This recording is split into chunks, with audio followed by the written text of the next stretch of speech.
Our country, our city are bracing for a wave of Syrian refugees start to arrive, as a matter of fact, in a couple of weeks. But some experts are worried that our health and our education systems are not ready for the crush. The Canadian government will unveil its full plan tomorrow. It's expected that women, children, and families will be targeted, and that single men will not initially be welcome due to security concerns. They will come from UN refugee camps in Jordan, Turkey, and Lebanon. Temporary housing will reportedly be provided at military bases across the country. Shauna Hunt now with some of the concerns being raised here in Toronto. Shauna. Well, Gorda, I'm here at the Canadian Centre for Victims of Torture. This is one organization that will be helping some of these Syrian refugees as they start arriving in Toronto and the GTA. Now, these are war survivors, many of them children, and some of these families have lived through horrors we can't even imagine. So tonight, we take a look at some of the unique pressures our health and education systems are bracing for. There is going to be anxiety, there is going to be lack of concentration, lack of sleep, nightmares.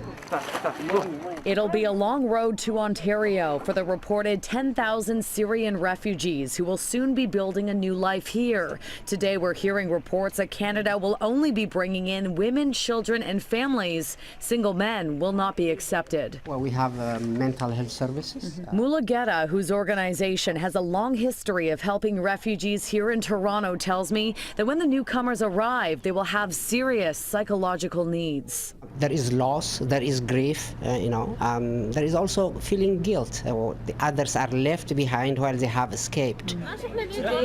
Syrian kids will also be starting school in the new year. The TDSB is waiting to hear from the federal government before releasing its plan for an influx of children refugees. The Peel District School Board, though, is already preparing. We are going to be sending 2 staff members to provide mental health services starting in January, twice a week. A lot of them haven't even been in school for years because they've been living in these camps, these United Nations camps. What is it going to be like for these children trying to integrate back into schools? There is going to be difficulty. I think they are going to need individual support and reassurance. They need to have a better understanding that this is a different place. This is a safe place.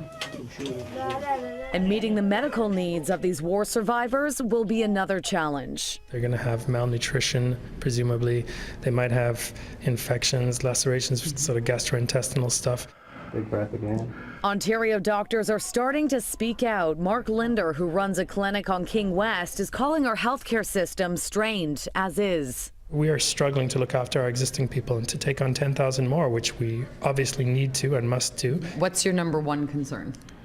I suppose my number one concern is access, which is directly related to funding, and the funding has been cut. We need that to be improved.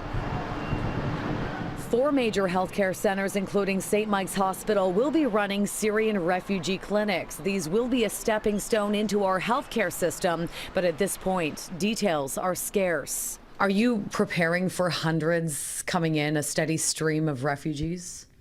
It's hard to know numbers. It's hard to know how quickly and how often we're going to be seeing patients at these clinics. It really is a waiting game at this point. Now, as you can imagine, the agencies, organizations that will be on the front line of this resettlement will be listening very closely to the federal government's announcement tomorrow. Many right now, I'm being told, are basically on standby, waiting for firm numbers as to how many families Ontario will be taking in and what kind of funding will be available.